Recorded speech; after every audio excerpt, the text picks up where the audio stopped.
In the summer of 1535, the screams that echoed from the Munster Cathedral tower weren't from bells calling the faithful to prayer.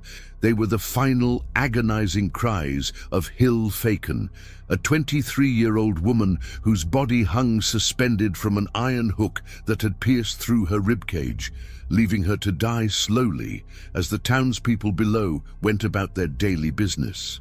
For 3 days, she remained alive, her voice growing weaker with each passing hour, until finally, mercifully, death claimed her.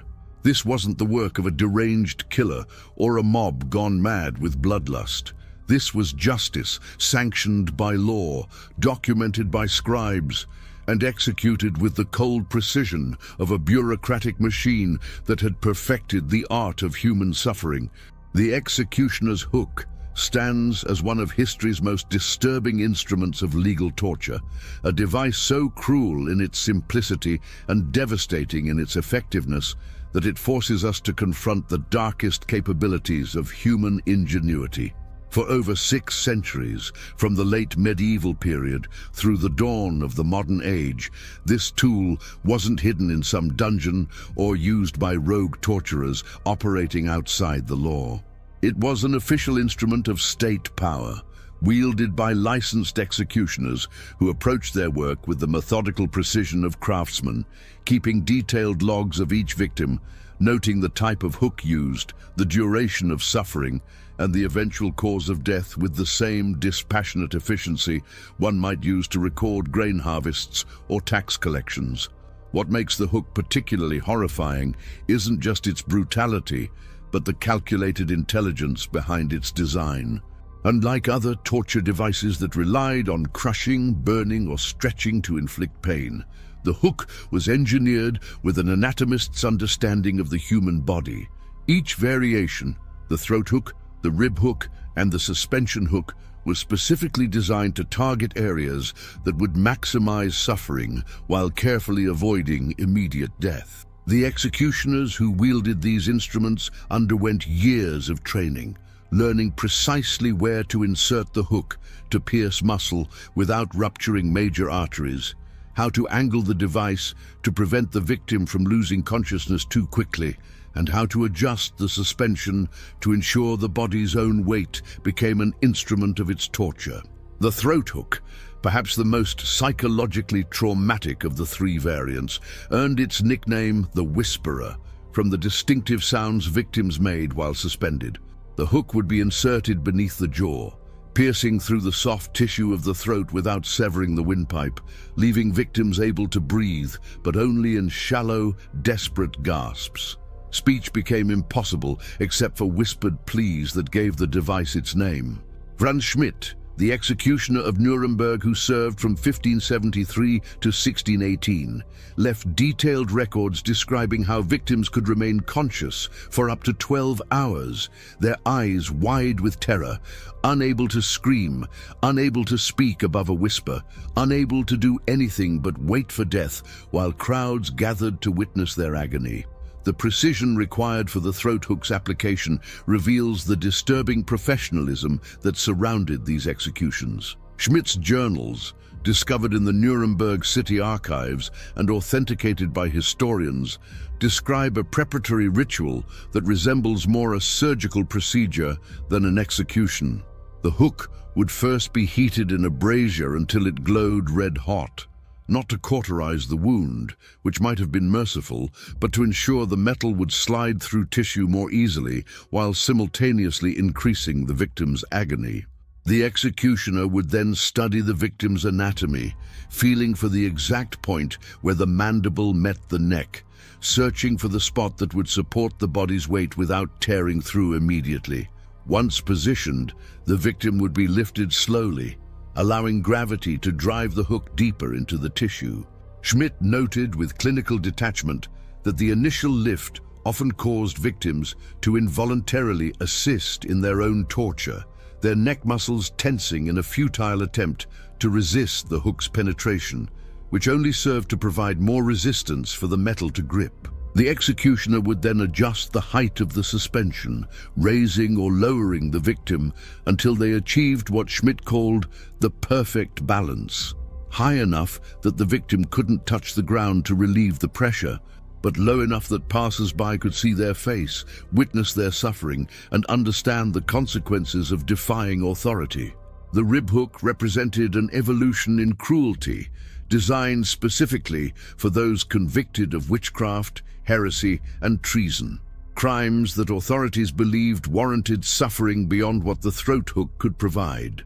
Unlike its predecessor, the rib hook was inserted between the ribs, often piercing through the intercostal muscles and sometimes puncturing the lung cavity. This placement ensured a longer, more agonizing death, as victims slowly suffocated from the accumulation of blood and fluid in their lungs, a process that could take days. The positioning also allowed executioners to display the victims more prominently, as the hook's placement left the face and throat unmarked, ensuring that observers could clearly see the victims' expressions of agony and hear their screams. The engineering behind the rib hook reveals a sophisticated understanding of human anatomy that predated formal medical knowledge by centuries. Executioners knew that inserting the hook between the fourth and fifth ribs on the right side would avoid the heart while potentially grazing the liver, causing internal bleeding that would weaken but not immediately kill the victim. They understood that angling the hook upward would catch on the bone, preventing the body's weight from tearing through the flesh too quickly. They recognized that coating the hook with salt or vinegar before insertion would increase the burning sensation, while also reducing the risk of rapid infection that might mercifully end the victim's suffering prematurely. This wasn't random brutality. It was torture, refined to a science. The suspension hook, the third and most structurally ambitious variant, transformed execution into public theater. Rather than piercing the throat or ribs, this massive hook, often weighing over 30 pounds and measuring 3 feet in length, would be driven through the victim's back, emerging from their abdomen or chest. The sheer size of the device meant that installation required multiple executioners working in coordination, often using a wooden frame to position the victim while the hook was hammered through their body. Once in place, the victim would be hoisted high above the crowd, sometimes suspended from church towers, city gates, or specially constructed gallows that could display multiple victims simultaneously. The suspension hook's public nature served a deliberate psychological function that extended far beyond the punishment of the individual. Authorities understood that the sight of a human body hanging like butchered meat would burn itself into the memories of all who witnessed it. Children would be brought to watch, not out of cruelty, but as part of their moral education, a vivid lesson in the consequences of sin and rebellion. Merchants passing through town would carry stories of what they'd seen to distant cities, spreading the reputation of rulers who weren't afraid to use extreme measures to maintain order. The bodies would remain on display for weeks, sometimes months, slowly decomposing in full view of the populace, transforming from a person into a symbol, from an individual into a warning. The legal framework surrounding the hook's use reveals how torture became institutionalized within European justice systems. The Carolina Code, enacted by Holy Roman Emperor Charles V in 1532, explicitly authorized the use of hooks for specific crimes, providing detailed guidelines on when and how they should be employed. Article 192 of the Code specified that those guilty of infanticide could be subjected to the hook or other extraordinary punishments as befitting the heinousness of their crime. Article 124 permitted the use of hooks for arsonists who had caused death, while Article 137 extended this punishment to those who had committed sacrilege within churches. These weren't suggestions or permissions, they were legal requirements binding on all territories within the empire. The documentation requirements surrounding hook executions created an extensive bureaucratic apparatus dedicated to cataloging human suffering. Every execution required multiple forms to be completed. the initial warrant signed by the judge, the executioner's receipt acknowledging his commission, a scribe's record of the victim's final words, a physician's report confirming death, and a priest's notation of whether the victim had received last rites. These documents were filed in municipal archives, creating a paper trail of torture that historians can still trace today. In Nuremberg alone, over 3,000 hook executions were documented between 1500 and 1700. Each one recorded with the same attention to detail as property transfers or marriage contracts. The executioners who operated the hooks occupied a unique position in medieval and early modern society, simultaneously essential and reviled, professional and pariah. They were typically hereditary positions, passed from father to son through generations, creating dynasties of death that lasted centuries. The Reichardt family of Bavaria, for instance, served as executioners for over 200 years, with 8 generations wielding the hook and other instruments of death. These men weren't simple brutes or sadists. They were required to maintain extensive knowledge of anatomy, medicine, and engineering. Many supplemented their income by serving as healers, using their understanding of the human body gained through torture to set bones, treat wounds, and even perform primitive surgeries. The social isolation of executioners created a parallel society existing alongside but separate from mainstream culture. They lived in designated houses, often painted red to warn others of their profession. They were forbidden from entering taverns through the main door, required to use separate entrances marked with symbols of their trade. Their children couldn't attend regular schools, couldn't marry outside executioner families, couldn't even receive communion alongside other parishioners. Yet they were also protected by law. Assaulting an executioner carried severe penalties, as they were considered essential servants of justice. This contradiction, necessary but untouchable, powerful but ostracized, created a complex psychology that shaped how executioners approached their work. Franz Schmidt's diary provides unprecedented insight into the mindset of a professional executioner. His entries reveal neither sadistic pleasure nor moral anguish, but rather a craftsman's pride in technical proficiency. He writes of perfecting his hook technique over decades, learning to read the subtle signs that indicated when a victim was approaching death, adjusting his methods to extend or shorten suffering as the situation demanded. He records experiments with different metals for hooks, finding that iron rusted too quickly when exposed to blood, while brass was too soft and might bend under a heavy victim's weight. His preferred material was steel, specially forged by a blacksmith who understood the unique requirements of execution equipment. The economic dimensions of hook executions reveal another disturbing aspect of institutionalized torture. Executioners were paid per execution, with rates varying based on the complexity of the method used. A simple hanging might earn 2 gulden, while a hook execution could bring 10 times that amount. This created a perverse incentive system where executioners had financial motivation to recommend more elaborate punishments. They also earned money from selling pieces of the execution equipment as talismans. A fragment of rope used in a hanging, splinters from a breaking wheel, or metal shavings from a hook were believed to possess magical properties. The hooks themselves, once retired from service, commanded high prices from collectors who displayed them as curiosities or conversation pieces, transforming instruments of death into decorative objects. The Bamberg witch trials of 1627 to 1632 marked the horrifying apex of the hook's use, transforming the German city into what contemporaries called the Bloody Theatre. Under the rule of Prince Bishop Johann Georg Fuchs von Dornheim, known as the Witch Bishop, over 600 people were executed for witchcraft, with nearly half subjected to the rib hook. The trials created an industry of death that employed dozens of workers: executioners, assistants, torturers, scribes, guards, and even vendors who sold food and drink to the crowds that gathered for the executions. The city's main square was permanently equipped with multiple hooks and pulleys, ready to display several victims simultaneously, creating a grotesque gallery of human suffering. The systematic nature of the Bamberg trials reveals how the hook became a tool of social control that extended far beyond punishing actual crimes. Accusations of witchcraft often followed patterns of economic and social tension.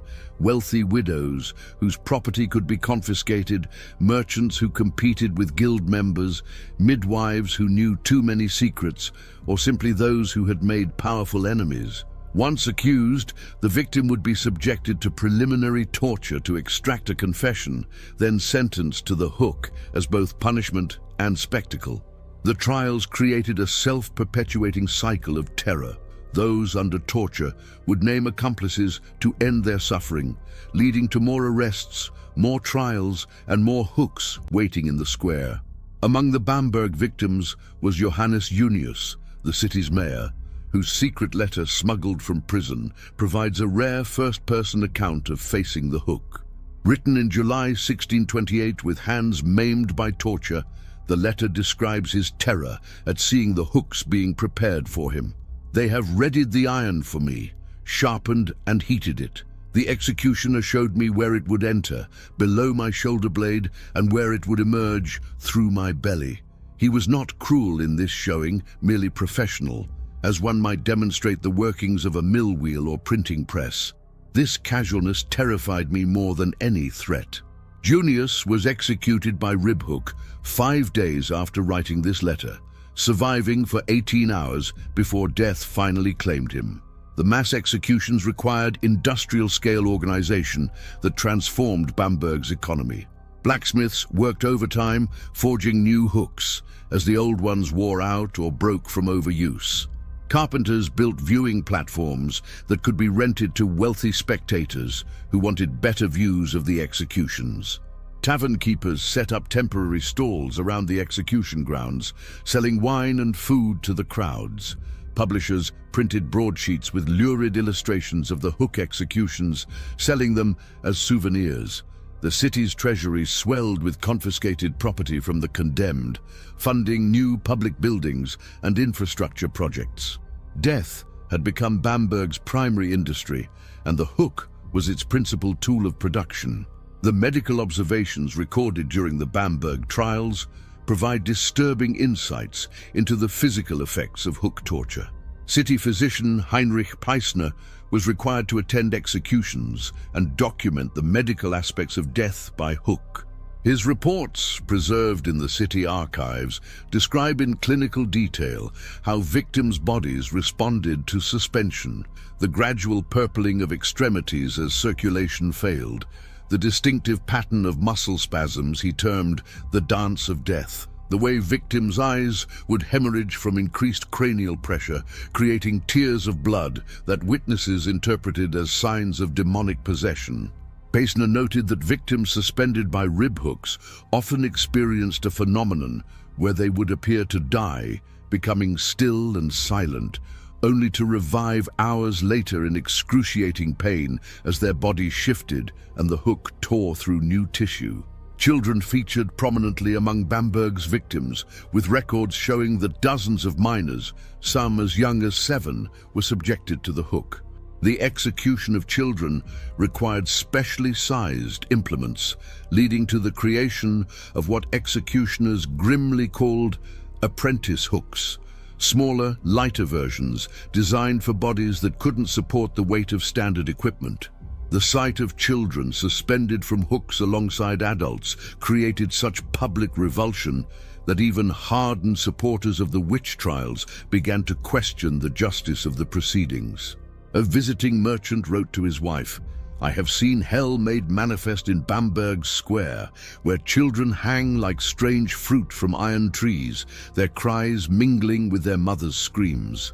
The psychological impact on Bamberg's population created a culture of paranoia and betrayal that persisted for generations. Neighbors denounced neighbors, children testified against parents, spouses betrayed each other in desperate attempts to avoid the hook themselves. The city's social fabric unraveled as trust became impossible and every relationship potentially lethal.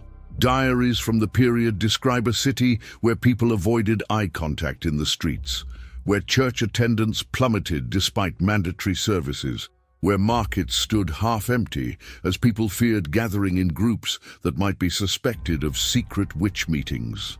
The hooks in the square stood as constant reminders that anyone could be next, that no status or connection offered protection, that the machinery of death was always hungry for new victims. The financial records of the Bamberg trials reveal the true scale of the horror.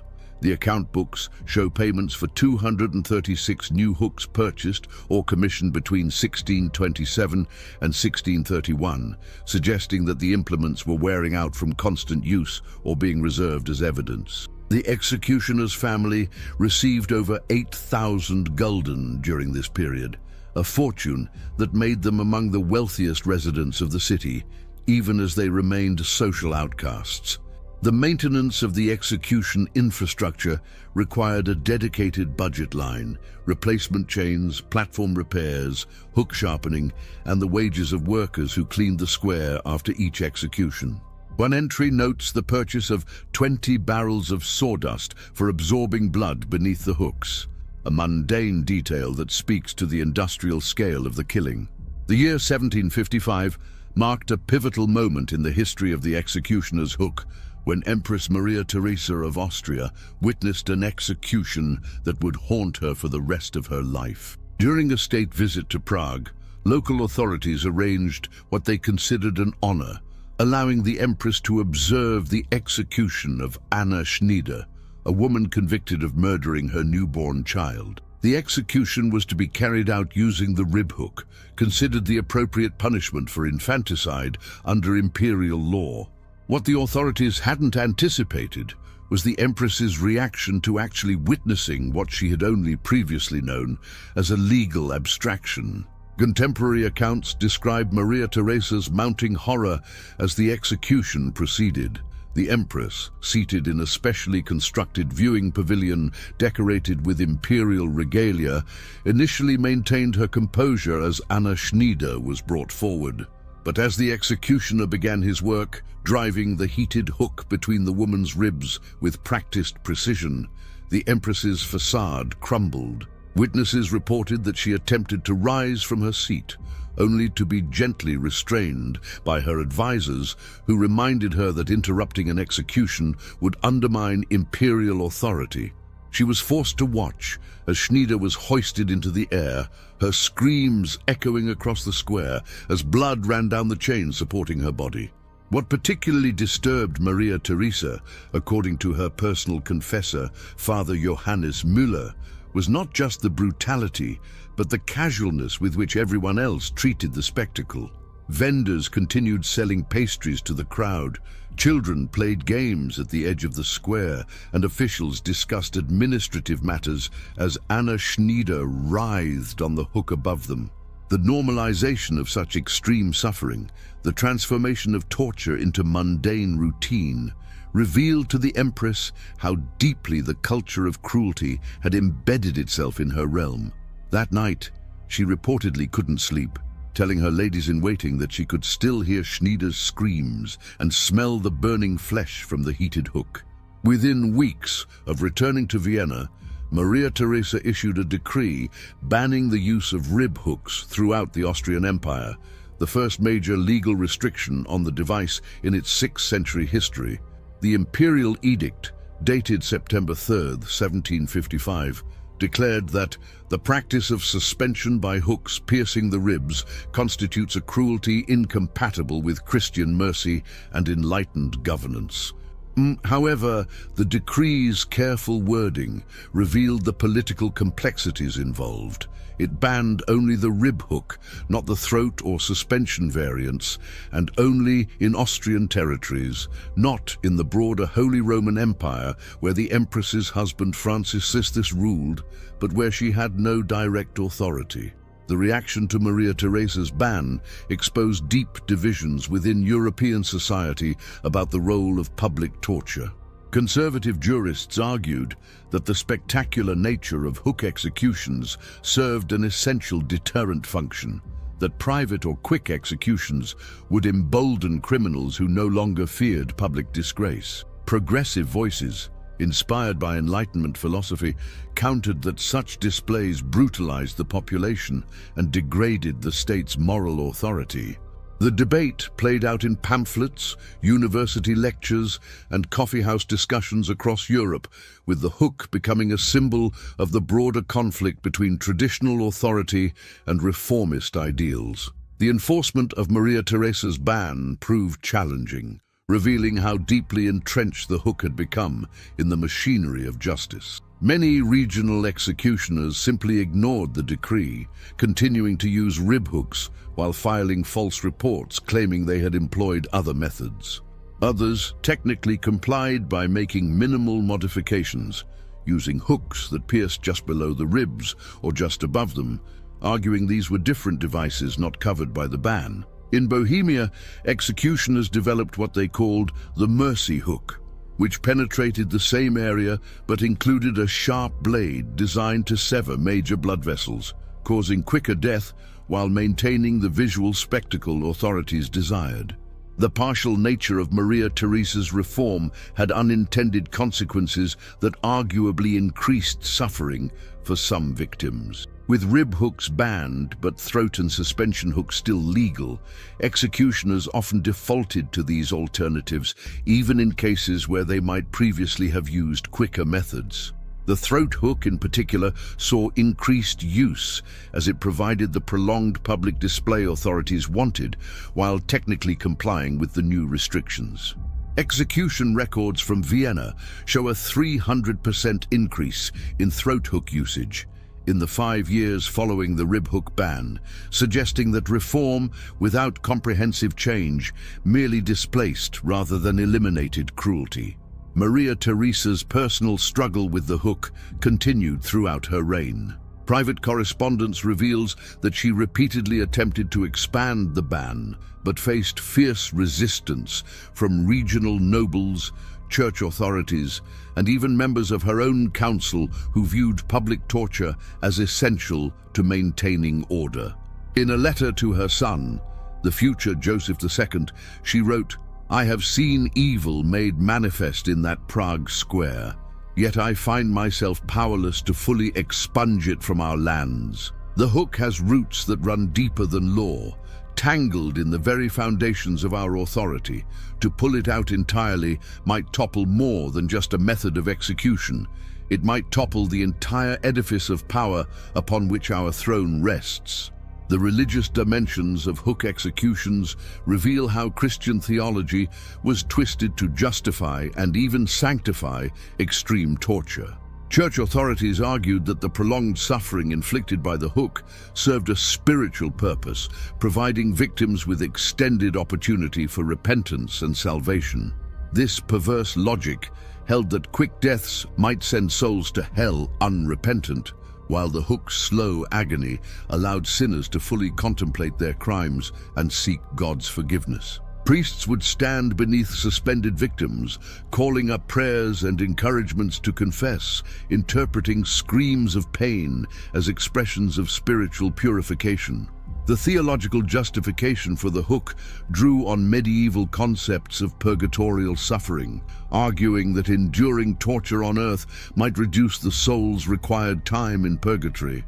Some theologians calculated precise formulas. 1 hour on the hook equaled 100 years of purgatorial fire, they claimed, citing obscure biblical passages and church fathers to support their mathematics of suffering. This created a grotesque economy of salvation where executioners became inadvertent agents of divine mercy, their cruelty reframed as spiritual charity. Victims were told they should be grateful for the hook, that their earthly agony was a gift that would spare them greater suffering in the afterlife. The case of Faken, whose death opened this chronicle, exemplified how religious and political authority intertwined in hook executions. Faken was an Anabaptist, part of a radical Protestant sect that rejected infant baptism and challenged both Catholic and mainstream Protestant authority. Her execution in Münster came during the suppression of the Anabaptist rebellion, when the city had briefly become a theocratic state under the leadership of Jan van Leyden. After the rebellion's defeat, the hooks weren't just instruments of execution, but tools of religious warfare, designed to demonstrate the fate awaiting those who challenged established Christian order. The manner of Faken's death became legendary among Anabaptist communities, transformed from a tale of suffering into one of martyrdom and resistance.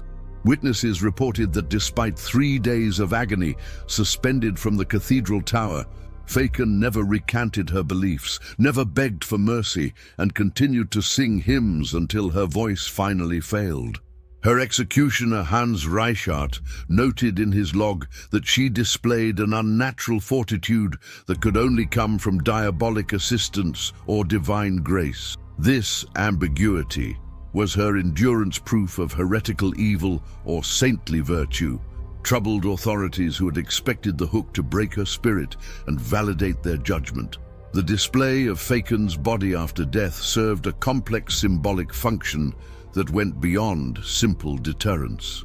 For 6 weeks, her corpse remained on the hook, slowly decomposing in full view of the city, but rather than serving as a warning, it became a site of secret pilgrimage for Anabaptist sympathizers who would gather at night to pray beneath her remains. Reports describe mysterious lights seen around her body, claims that it didn't decay as quickly as it should have, and stories of healing miracles performed with cloth that had touched her blood. The authorities' attempt to use her corpse as a symbol of their power had backfired, transforming her into a martyr whose suffering indicted rather than validated their authority. The Münster executions didn't end with Faken. After the rebellion's suppression, 3 of its leaders, Jan van Leyden, Bernhard Knipperdolling and Bernhard Krechting, were subjected to an elaborate public torture that culminated with their bodies being suspended in iron cages from the same cathedral tower where Faken had died. But before their caging, they endured hours of torture with hot pincers, their flesh torn from their bodies piece by piece, their tongues ripped out to prevent them from preaching. Only then were their mutilated but still living bodies placed on hooks within the cages, where they survived for hours more before finally expiring.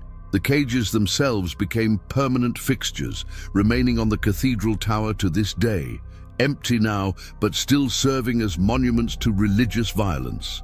The spectacle of the Münster executions was carefully choreographed to maximum religious and political effect. The executions took place on January 22, 1536, deliberately chosen as the feast day of St. Vincent, a Christian martyr who, according to legend, had been tortured on hooks by Roman authorities. This ironic parallel, Christians using the same methods once used against them, was lost on few observers. The execution platform was decorated with religious imagery, crosses, biblical scenes depicting divine judgment, and banners proclaiming the triumph of true faith over heresy.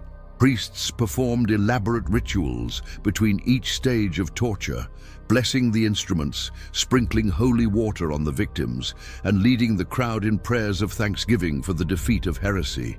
The international reaction to the Münster executions revealed growing discomfort with religious violence, even in an age accustomed to brutality. Erasmus of Rotterdam, the great humanist scholar, wrote that the executions befouled the name of Christ with blood and cruelty that would shame even pagans. Protestant reformer Philip Melanchthon, despite opposing Anabaptist theology, condemned the use of hooks as returning to the barbarism our faith was meant to transcend. Even Catholic authorities expressed private reservations. Cardinal Reginald Pole wrote to Pope Paul III that such spectacles create more heretics than they eliminate, for every drop of blood spilled on those hooks waters the seeds of rebellion. These criticisms, while not immediately effective, began the slow process of questioning the marriage of religious authority and state torture. The evolution of hook technology throughout the centuries reveals a disturbing dedication to perfecting the art of human suffering. Early hooks were crude implements, simple iron curves hammered out by village blacksmiths with little consideration for their specific torturous purpose. But as their use became institutionalized, specialized craftsmen emerged who dedicated their careers to improving these devices. By the 1600s, major cities had workshops that exclusively produced execution equipment, with master craftsmen training apprentices in the precise specifications required for different types of hooks. Guild records from Nuremberg show that becoming a master hookmaker required producing a masterpiece, a set of 3 hooks that met exact standards for weight, balance, and metallurgical composition. The technical innovations in hook design reflected a grotesque fusion of engineering brilliance and moral blindness. Advanced hooks featured threaded sections that allowed executioners to adjust the depth of penetration with screw-like precision. Some included hollow channels through the metal that could be filled with heated oil or acid, creating internal burning to complement external suspension. Others incorporated barbed edges that would catch on tissue if the victim struggled, increasing damage with every movement. The Nuremberg Special, developed around 1650, featured a spring-loaded mechanism that would suddenly extend the hook several inches after insertion, tearing through additional tissue and renewed agony just when victims thought they had adjusted to their pain. The metallurgical advances that improved hooks paralleled developments in other fields, creating uncomfortable connections between torture and progress. The same techniques used to create stronger, more durable hooks were also employed in making surgical instruments, agricultural tools, and early industrial machinery. The Damascus steel hooks, prized by executioners for their ability to maintain sharpness, despite repeated use, employed the same forging methods that produced the finest swords and medical scalpels. The precise temperature controls developed for heating hooks to maximize pain without causing immediate cauterization contributed to advances in metalworking that would later benefit the Industrial Revolution. The anatomical knowledge gained through hook executions made unexpected contributions to medical science. Executioners' detailed observations of how bodies responded to different hook placements provided early insights into nervous system function, blood circulation, and organ placement. The notorious executioner-physician Kasparus Questenberg of Prague published a treatise in 1681 titled Observations on the Living Body Under Extreme Distress, based on his experiences with hook executions.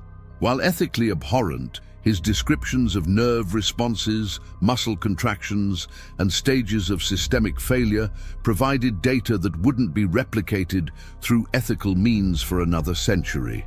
Modern historians of medicine struggle with how to acknowledge these contributions while condemning their source. The unexpected medical legacy of the hook extends to modern surgical tools. The retractors used in contemporary surgery to hold open incisions bear uncomfortable similarity to execution hooks in their curved design and function. While modern retractors were developed independently through ethical medical research, historians have traced design influences back to illustrations in execution manuals.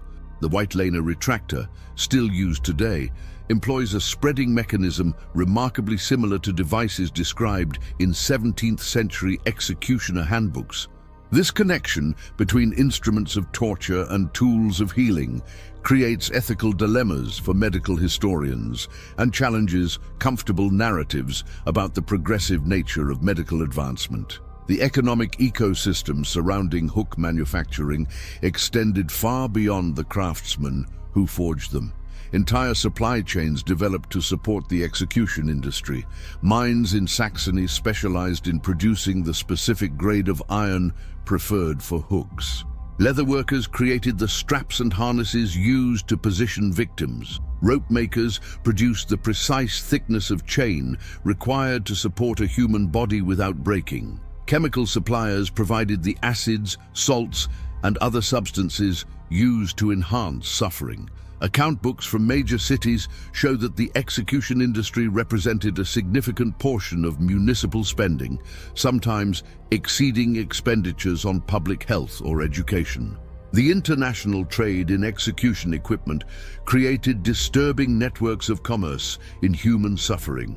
German hooks were particularly prized, exported throughout Europe and even to colonial territories. Ships' manifests show execution equipment listed alongside ordinary trade goods. 12 hogsheads of wine, 40 bolts of cloth, 6 execution hooks of finest Nuremberg manufacture. The hooks commanded premium prices, with a quality German hook costing as much as a skilled craftsman might earn in 6 months. This trade created what economists would now recognize as competitive advantage. German cities protected their hook-making techniques as trade secrets, while other regions attempted to reverse engineer or steal the designs. The standardization of hooks across Europe facilitated a kind of judicial interoperability that allowed sentences to be carried out regardless of location. A person condemned to the hook in Spain could be transferred to France for execution, confident that compatible equipment would be available. This standardization required international correspondence between executioners, sharing of technical specifications, and even exchange programs where executioners would travel to learn techniques from colleagues in other countries. The emergence of professional networks dedicated to perfecting torture reveals how bureaucracy and professionalization can serve evil as efficiently as good, how the same organizational principles that might improve commerce or governance can be applied to systematizing cruelty. The transformation of hook executions into public entertainment represents one of the darkest chapters in this already grim history. By the 1700s, major executions had evolved into elaborate festivals that drew crowds from hundreds of miles away.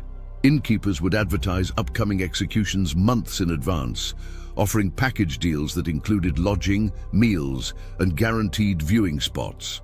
Broadsheets printed schedules of condemned prisoners, their crimes, and the specific hooks to be used, allowing spectators to plan which executions to attend. The spectacular nature of hook executions made them particularly popular, with crowds sometimes exceeding 20,000 people for high-profile cases. The carnival atmosphere surrounding these events created a cognitive dissonance that contemporary observers struggled to articulate. Vendors sold miniature hooks as souvenirs, children played with toy gallows, and street performers reenacted famous executions for tips. A French visitor to a Frankfurt execution in 1726 wrote, "The crowd treats the dying woman's screams as music, timing their consumption of sausages and beer to the rhythm of her agony. I observed a family teaching their young son to count using the drops of blood falling from the suspended body. When I expressed horror, they looked at me as if I were the one behaving strangely." This normalization of spectacular violence created a society where empathy itself became suspicious, where showing mercy marked one as potentially subversive. Artists and writers of the period both documented and contributed to the spectacle of hook executions. Engravings depicting famous executions became popular collector's items, with renowned artists like Jacques Callot creating detailed illustrations that balanced artistic merit with documentary precision. These images spread across Europe, allowing those who couldn't attend executions to experience them vicariously. Pamphlets containing the supposed last words of victims, usually fabricated or heavily edited, sold by the thousands. Poetry and songs about famous executions entered popular culture, with children singing rhymes about victims writhing on hooks as they played in the streets. The gender dynamics of hook executions reveal additional layers of cruelty and social control. Women condemned to the hook face specific humiliations designed to strip them of dignity and humanity. Their clothing would be deliberately torn to expose their bodies, turning execution into a form of sexualized violence. Executioners' manuals included specific instructions for positioning female victims to maximize their visible distress, while maintaining what authorities grotesquely termed public decency. The pregnant women presented particular challenges. Some jurisdictions mandated waiting until after birth to execute the mother, while others proceeded regardless, viewing the death of the unborn child as additional punishment for the woman's crimes. The execution of Elizabeth Boehm in Vienna in 1768 exemplified how gender, class, and spectacle intersected in hook executions. Boehm, a servant accused of stealing silver from her aristocratic employer, was sentenced to the throat hook despite the relatively minor nature of her crime. Her execution was scheduled to coincide with a royal wedding celebration, positioned as entertainment for the visiting dignitaries. Accounts describe how she was dressed in a white gown to emphasize her youth and beauty, how her hair was elaborately styled only to come undone as she writhed on the hook, how musicians played between her insertion on the hook and her eventual death. The deliberate theatricalization of her suffering served multiple purposes: entertaining the crowd, reinforcing class hierarchies, and warning other servants about the consequences of betraying their masters. The role of alcohol in execution crowds created additional dynamics of violence and disorder. Taverns would open early on execution days, offering special drinks with names like Hangman's Breakfast or Hook's Kiss. By the time executions began, much of the crowd would be intoxicated, their inhibitions lowered, and their bloodlust heightened. Fights would break out over viewing positions, pickpockets worked the distracted crowd, and prostitutes conducted business in the shadows of the scaffold. The combination of alcohol, violence, and crowd dynamics sometimes led to riots, particularly when executions didn't proceed as expected. If a hook broke, if a victim died too quickly, or if technical difficulties delayed the spectacle the crowd had come to see. Children's presence at hook executions served an explicitly pedagogical function that authorities considered essential to moral education. Parents would bring children as young as 5 to witness executions, believing that the shock of seeing extreme punishment would instill obedience and moral rectitude. Schools organized field trips to executions, with teachers using the events as object lessons in theology, law, and social order. Children's primers from the period include illustrations of hook executions, alongside alphabets and multiplication tables. This systematic exposure to violence from an early age created generations for whom extreme cruelty seemed normal, even necessary, perpetuating cycles of brutality that would take centuries to break. The psychological impact on those who regularly attended executions created what modern psychiatrists might recognize as collective trauma and desensitization. Diary entries from the period reveal a troubling progression in regular spectators' responses to violence. Initial entries describe shock and disturbance at witnessing hook executions, but over time, the same writers begin critiquing executions like theatrical performances, complaining that an executioner lacked showmanship, that a victim died too quickly, that the hooks used weren't impressive enough. This transformation of human suffering into entertainment created a populace psychologically prepared to accept and even demand increasing levels of public violence, setting the stage for the revolutionary bloodbaths that would sweep Europe in coming centuries. The decline of hook executions in the late 18th and early 19th centuries didn't occur through sudden moral awakening, but through a complex interplay of political, philosophical, and practical factors. Enlightenment thinkers like Cesare Beccaria argued not primarily from humanitarian concern, but from utilitarian calculation, that the spectacle of hook executions actually increased crime by brutalizing the population and creating martyrs. His influential 1764 treatise on crimes and punishments presented statistical evidence that regions with the most spectacular executions often had higher crime rates, suggesting that extreme punishment failed even on its own terms.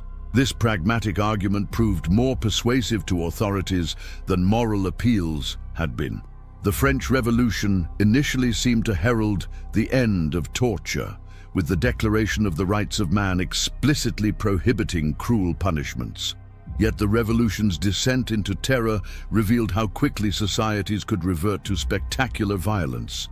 While the revolutionaries didn't use hooks specifically, preferring the supposedly humane efficiency of the guillotine, they maintained the public spectacle aspect that had characterized hook executions. Some regional revolutionary tribunals, particularly in Lyon and Nantes, improvised new forms of mass execution that matched or exceeded the hook's cruelty, drowning prisoners in barges, using cannon to blow apart groups of condemned prisoners, creating mechanized systems for disposing of enemies that transformed execution into industrial process.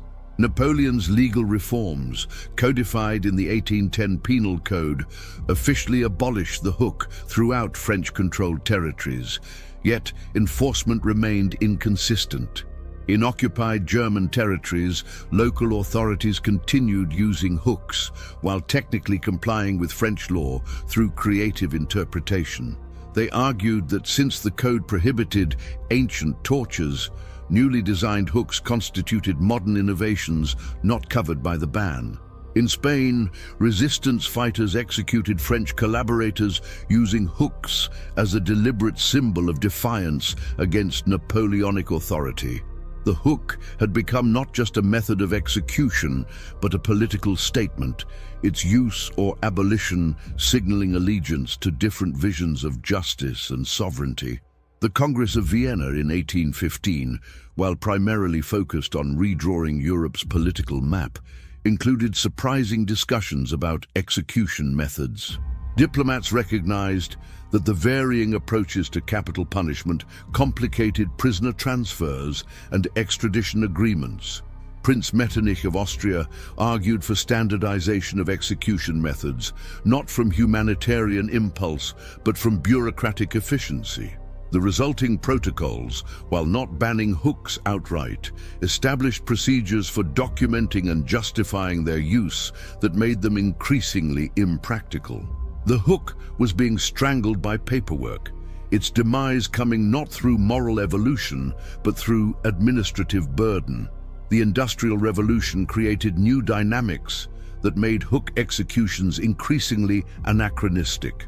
Urban populations demanded efficiency even in death, viewing prolonged executions as wasteful of time and space. Factory owners complained that execution days disrupted production, as workers abandoned their posts to attend spectacles. The emerging middle class, influenced by ideals of progress and rationality, began viewing hook executions as embarrassing relics incompatible with modern civilization.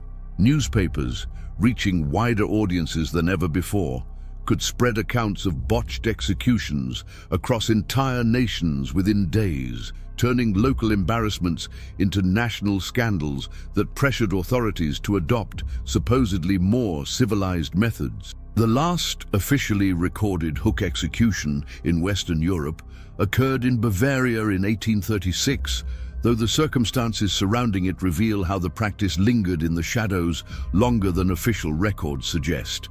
Johann Baptist Hochstetter, convicted of multiple murders, was sentenced to death by hanging, but the executioner, following what he claimed was ancient custom, inserted hooks through the condemned man's shoulders to display the body after death. When news of this reached Munich, it caused a scandal that led to the executioner's dismissal and criminal prosecution.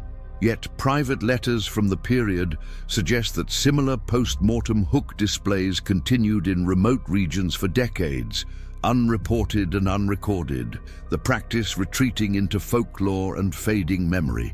It maintained social order through terror, eliminated perceived threats to authority, and demonstrated the absolute power of state and church over human bodies. The hook wasn't a failure of civilization, but one of its tools, employed by educated judges, blessed by learned clergy, and operated by skilled professionals. The thousands who died on hooks weren't victims of momentary madness or primitive barbarism, but of calculated policies implemented through sophisticated bureaucracies that differed from our own only in their choice of methods, not their fundamental structures. The hook forces us to recognize that human progress isn't inevitable, that civilization and cruelty aren't opposites but potential partners, and that the capacity for transforming justice into torture lies dormant but not dead within every society that claims the right to punish. The empty cages of Münster still wait, not as relics of a vanquished past, but as warnings about futures we must actively prevent. Reminders that the distance between law and barbarism is measured not in centuries, but in choices, and that those choices must be made again by every generation that inherits both the wisdom and the horrors of history.